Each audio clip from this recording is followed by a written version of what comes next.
The residents of this building are suing the developer for $250 million because they have found 1,500 problems in the common areas of the building. Not inside the units, but the common areas of this building. I'm going to name the top 4 problems, but then also I'm going to explain how this could have been foreseen and also give you guys some interesting facts at the end of the video that this could have been completely predicted, possibly from long time ago. Okay, first, you should know that this is 4, 3, 2.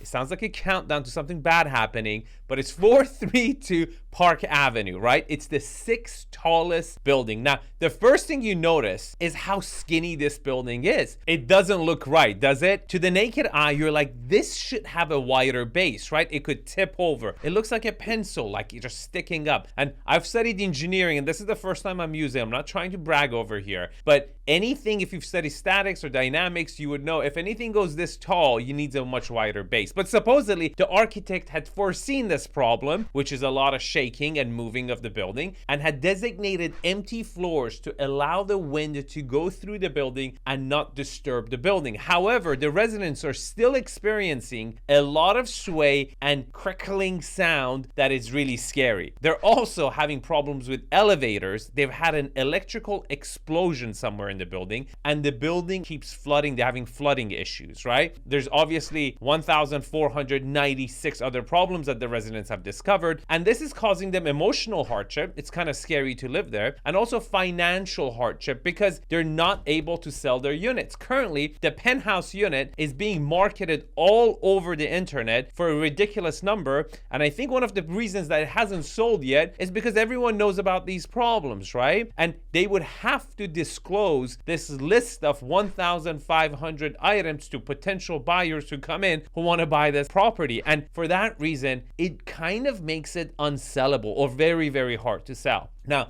this could have been somewhat predicted. Now, I'm going to give you an interesting reason at the end of the video, so make sure you watch the end of the video because this is going to be like, what? Is this a prank? Or are they playing a joke on us? But the number one is, if it just looks wrong to the eye, be cautious. When the architect designed these elements to let the wind through the building, right? It means he's already pushing the envelope and there's less margin for error. And real estate is supposed to be a safe investment, you know, especially if you're spending $10 million and more on one of these units, right? And it shouldn't be, you know, pushing the envelope to a degree that, you know, it's never been tested before. Now, architecturally, I'm interested in the building. Engineering wise, it's a disaster, but I'm interested that people are trying that. They're pushing the envelope to create other stuff. But was it really necessary?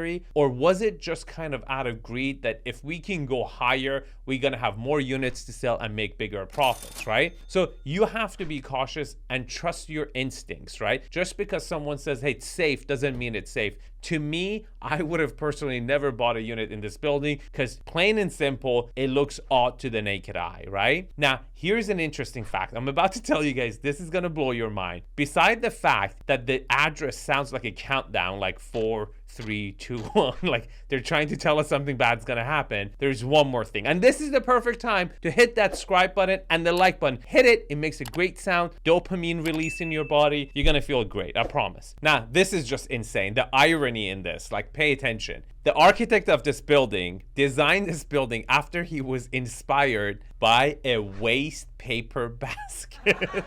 And that was the inspiration behind the building. Was he trying to tell us something? I'm just kidding, guys. Thank you for your support. Hit the like button, write a comment, let me know the questions you have. Let me know what kind of videos you like to watch so I can create videos for you that inspire you and answer your questions, okay? Thank you for watching and see you in the next video.